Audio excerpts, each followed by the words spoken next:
명절 중에도 이렇게 영상으로 함께 예배하시는 우리 사랑하는 모든 성도분들을 축복하며 또 환영합니다. 이 시간 어디서 예배하든 우리 성령님께서 우리와 함께 하시며 우리를 가르치시며 인도하시는 줄 믿습니다. 그 마음을 우리 찬양에 담아 함께 고백하겠습니다. 오늘 이곳에 계신 성령님 함께 고백하겠습니다.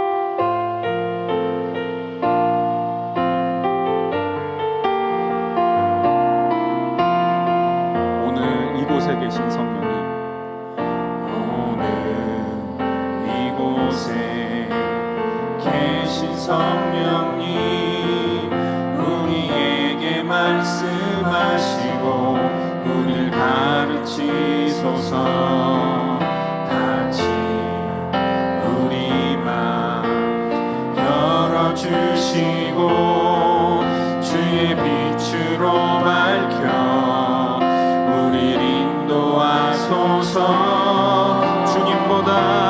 주님보다 앞서지 않고 겸손하게 주님의 말씀 기다리니 주님 손에 우릴 드립니다. 사랑으로 우리 함께 고백하겠습니다. 오늘 이곳에 계신 성령님, 오늘 이곳에 계신 성령님, 우리에게 말씀하시고 우리를 가르치소서. 다시 우리 맘 열어주시고 주의 빛으로 밝혀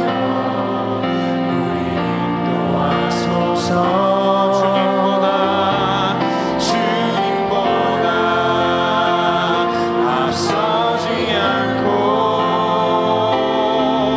겸손하게 주님의 말씀 기다리니 주님 손에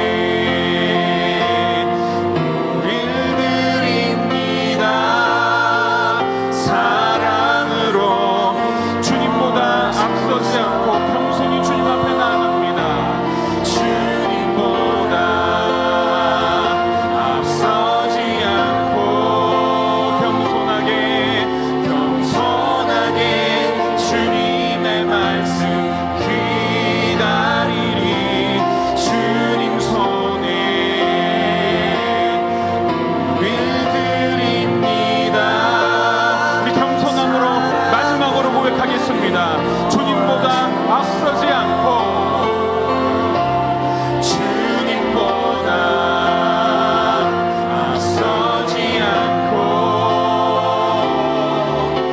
겸손하게 주님의 말씀 기다리니 주님 손에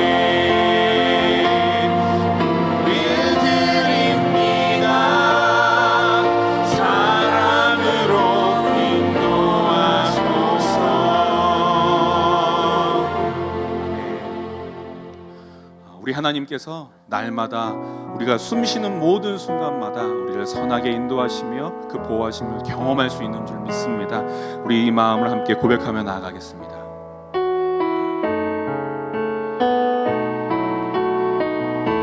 날마다 숨쉬는 순간마다 날마다 숨쉬는 순간마다 내 앞에 어려운 일 보내 주님 앞에 이 몸을 맡길 때 슬픔 없네 두려움 없네 주님의 대자비로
하겠습니다. 인생의 어려운 순간마다 주님 약속 생각해보네.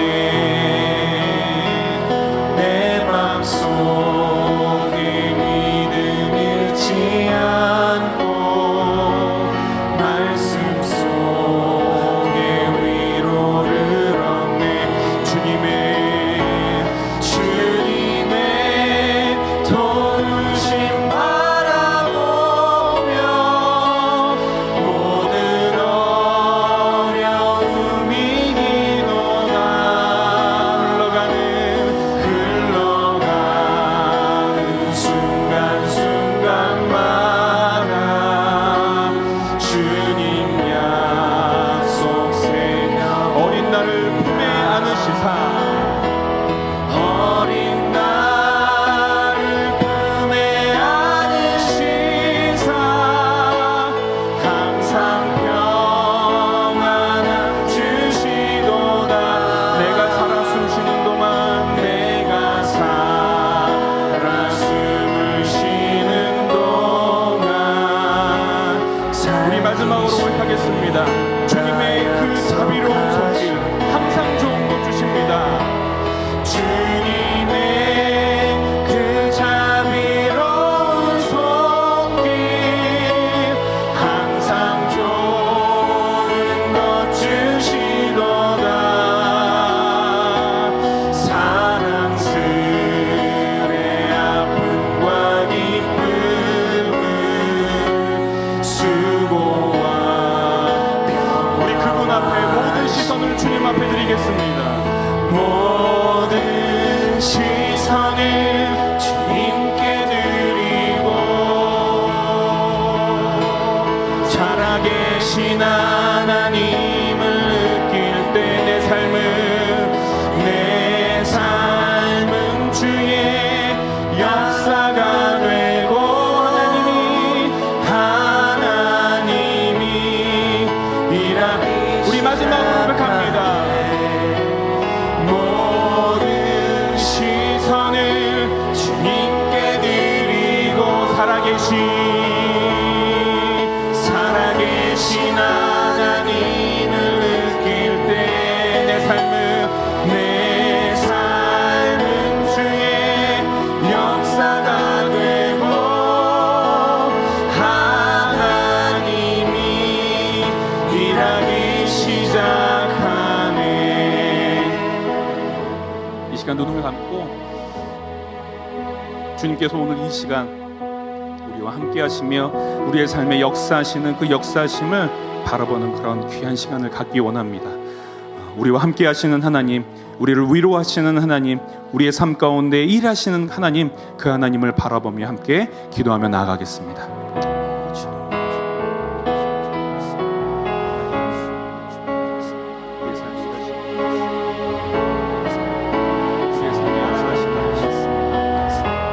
우리의 마음을 새롭게 하시는 줄 믿습니다.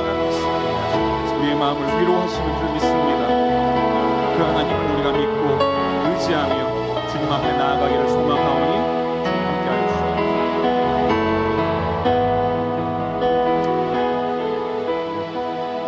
함께 기도하겠습니다.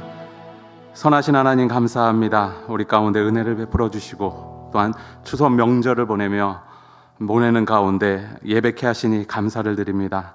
오늘 예배할 때 우리 가운데 함께 하시는 하나님의 사랑을 경험케 하여 주시고 또 추석 명절을 맞아 각 가정에서 예배하는 주의 백성들을 기억하사 하나님의 임재를 경험케 하여 주시옵소서. 또한 예배하는 처소가 하나님의 땅임을 선포하며 기도할 때 각 가정과 각 처소가 하나님의 복이 되는 자리가 되게 하여 주시옵소서.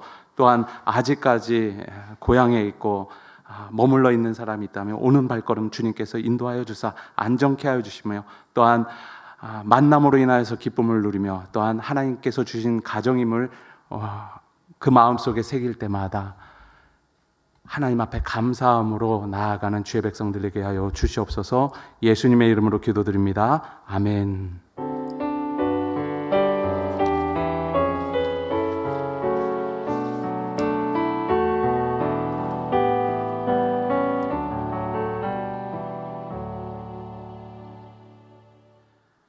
하나님 말씀 함께 보겠습니다. 창세기 1장 26절부터 28절까지 말씀입니다.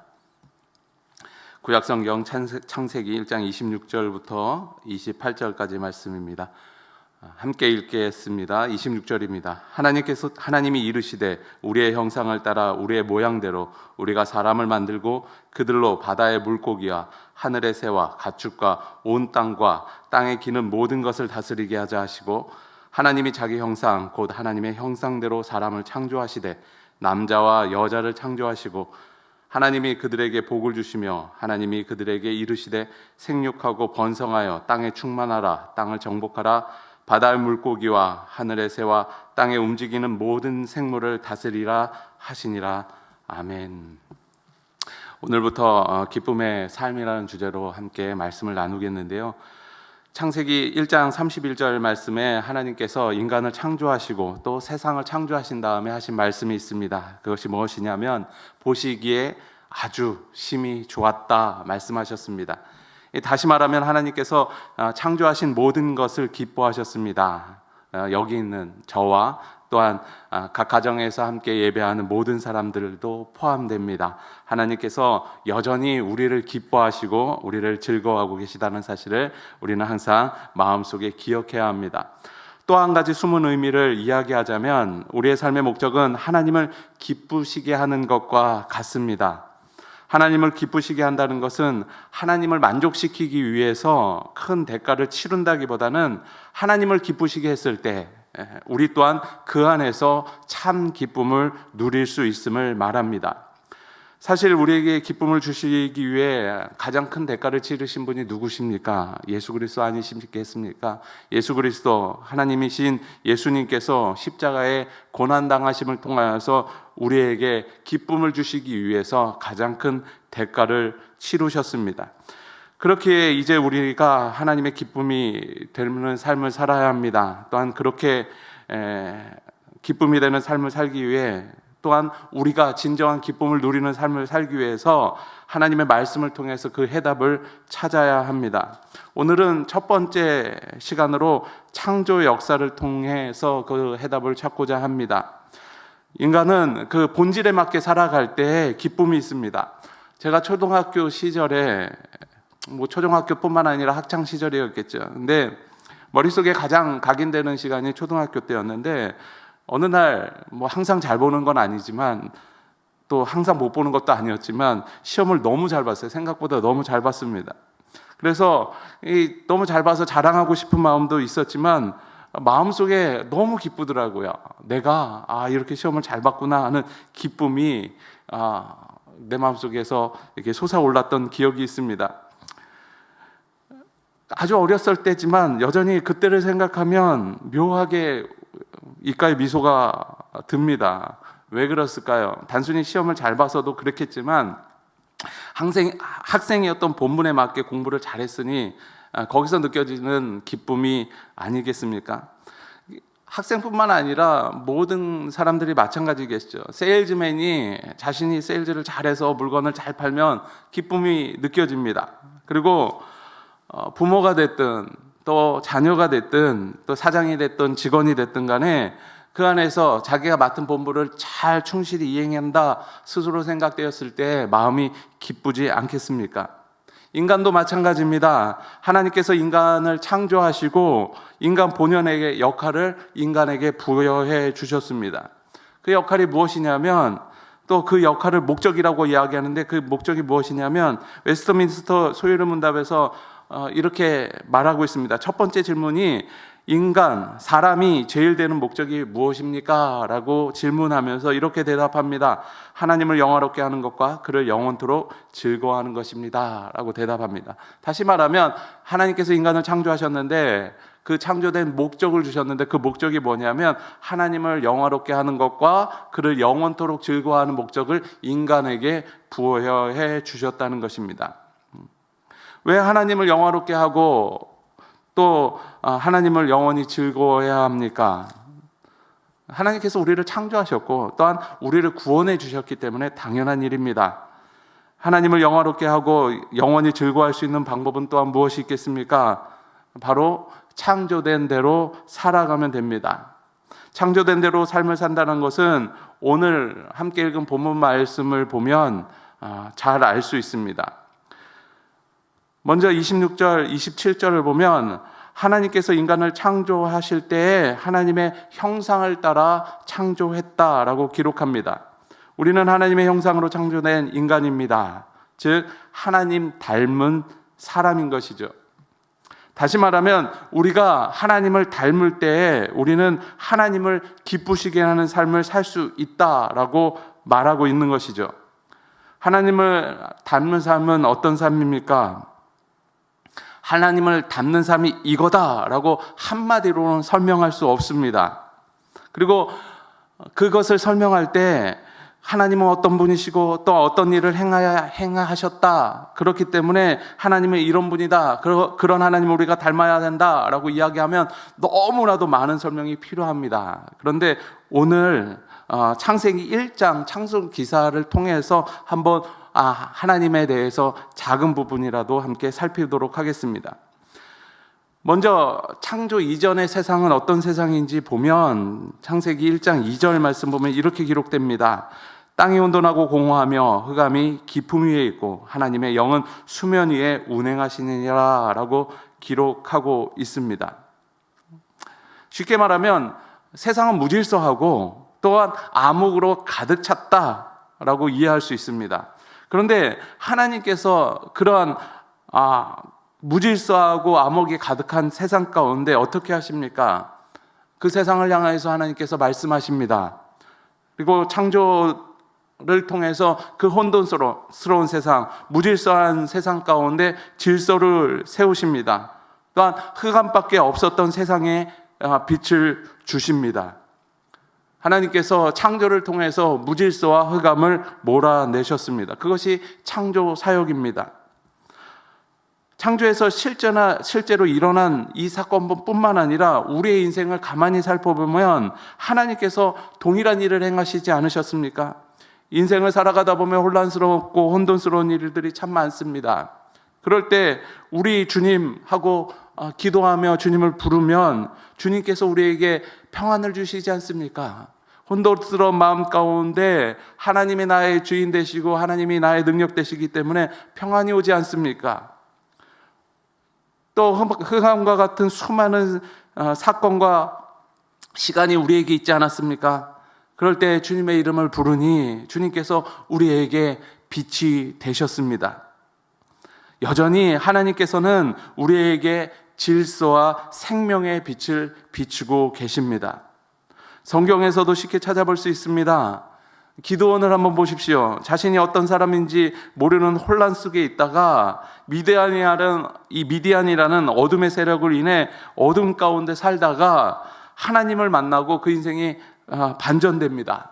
그래서 어둠을 물리치고 또한 이스라엘을 다시 빛 가운데 이끄는 사사가 되죠. 요한복음 4장에 우물가에서 예수님을 만난 이 여인은 또 어떻습니까? 아무도 없을 때 그리고 가장 무덥고 힘든 시간에 사람을 피해 우물에 물을 뜨고 갈 수밖에 없었던 이 여인, 남편이 5이나 있었지만 여전히 그로 인하여서 평안을 누릴 수 없고 공허밖에 없었던 이 여인의 인생에 예수님이 찾아오셨습니다. 예수님을 만난 이 여인은 완전히 바뀌지 않았습니까?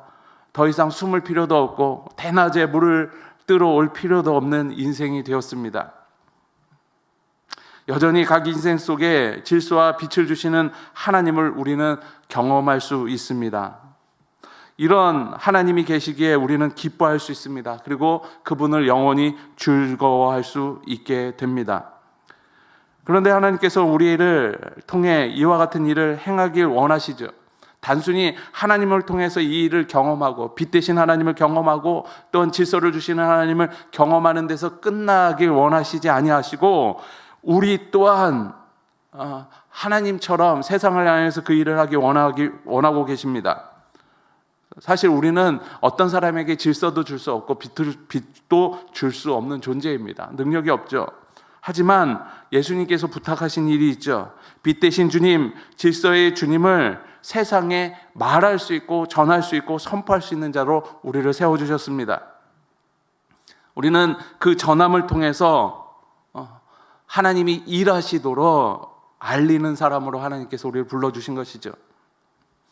그 일을 할 때 하나님께서 우리를 기뻐하시게 됩니다. 그로 인해서 더욱 기뻐하시겠죠.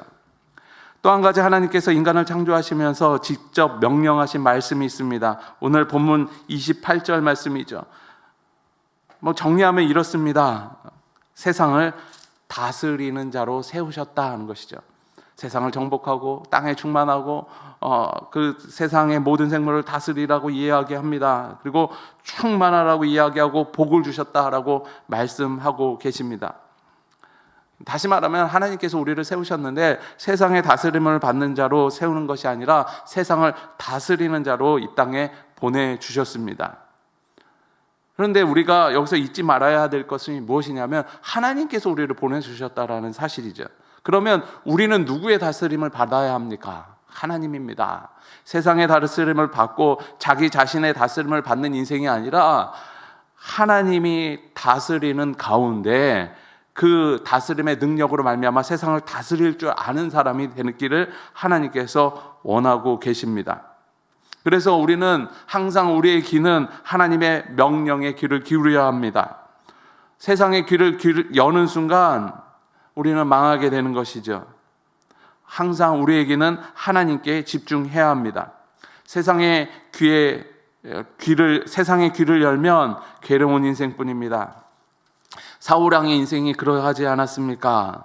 하나님께 귀를 기울일 땐 승승장구하며 그 인생이 평안했습니다. 그렇지만 세상에 귀를 기울이는 순간 또한 자기 자신의 소리에 귀를 기울이는 순간 그의 인생은 어떻게 변화됩니까? 괴로운 인생이 됩니다. 버려진 인생이 됩니다. 여리고를 정복한 이스라엘도 마찬가지였죠.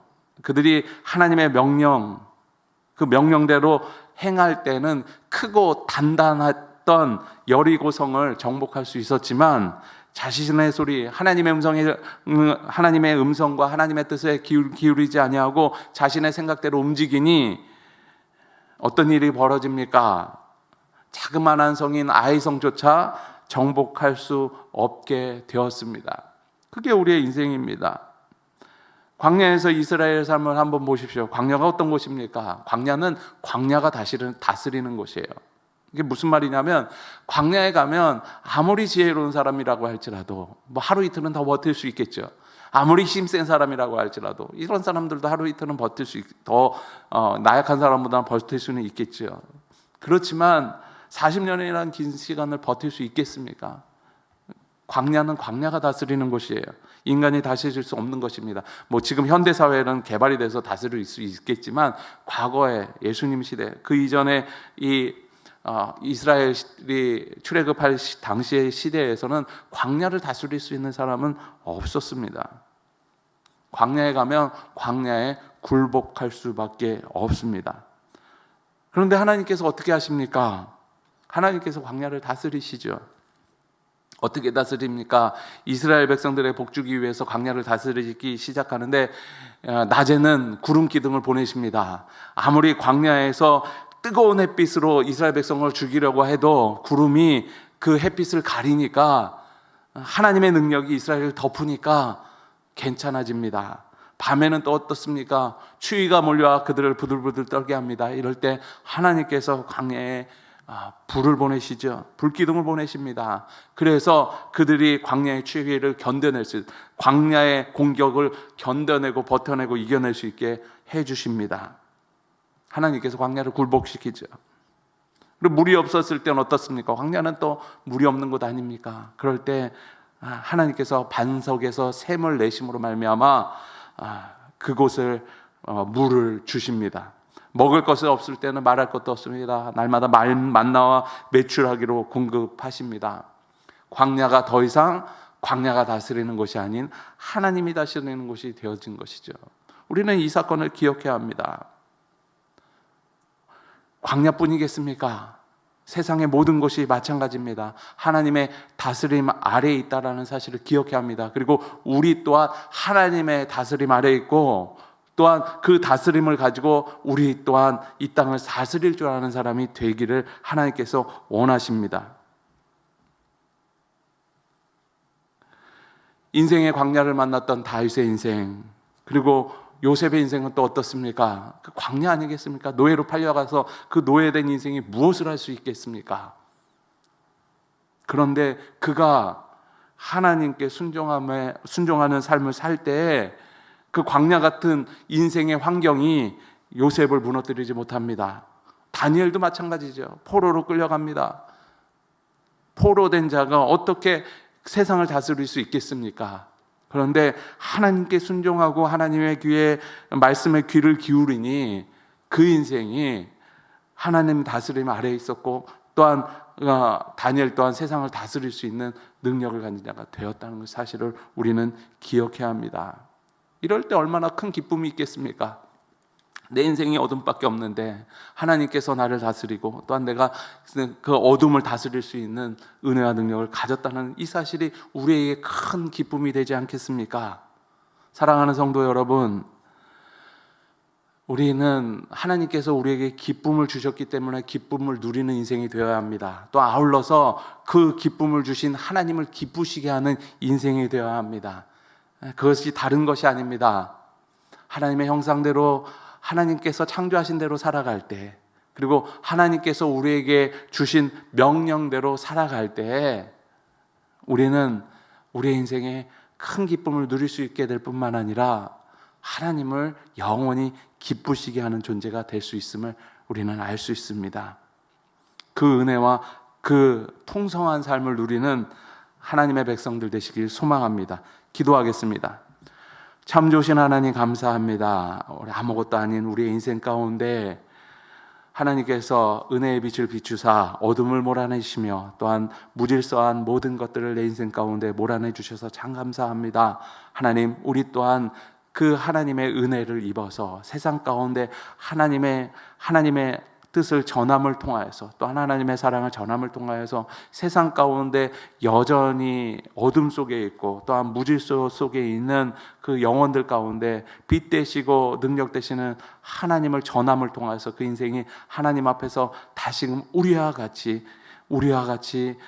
빛을 발견하고 은혜를 발견할 수 있는 그 뜻을 전할 수 있는 하나님의 백성들 될 수 있도록 주님 축복하여 주시옵소서. 또한 우리가 이 세상의 다스림 속에서, 세상의 능력 속에서, 또한 세상의 폭풍 속에서 살아갈 때 세상의 다스림으로 인하여서 흔들리고 혼돈하는 인생이 아니라 하나님께서 나를 다스림을 기억하고 그 다스림을 통하여서 세상을 다스릴 줄 아는 주의 백성들이 될 수 있도록 인도하여 주시옵소서. 그래서 하나님 앞에서 하나님께서 창조한 대로 살아가서 이 땅 가운데 하나님이 여전히 살아계심을 드러내는 주의 백성들 될 수 있도록 주님 축복하여 주시옵소서. 이 시간 주님 가르쳐 주신 기도를 믿음으로 고백하오니 하늘에 계신 우리 아버지여, 이름이 거룩히 여김을 받으시오며 나라가 임하옵시오며 뜻이 하늘에서 이루어진 것 같이 땅에서도 이루어지이다. 오늘 우리에게 일용할 양식을 주시옵고 우리가 우리에게 죄진 자를 사하여 준 것 같이 우리 죄를 사하여 주시옵고 우리를 시험에 들게 하지 마시옵고 다만 악에서 구하시옵소서. 나라와 권세와 영광이 아버지께 영원히 있사옵나이다. 아멘. 명절이 오늘로 끝납니다. 그래서 오늘까지는 온라인으로 함께 예배했고요. 온라인으로만 함께 예배했고요. 내일 새벽부터는 현장과 온라인 동시에 예배가 진행됩니다. 기억하시고 현장에서 새벽 예배를 드리기 원하시는 분들은 오셔서 함께 예배하시고, 또 그 여건이 안 되시는 분들은 각 가정에서 각 처소에서 예배하길 소망합니다. 명절 잘 마무리하시고 기쁜 마음으로 함께 뵙겠습니다.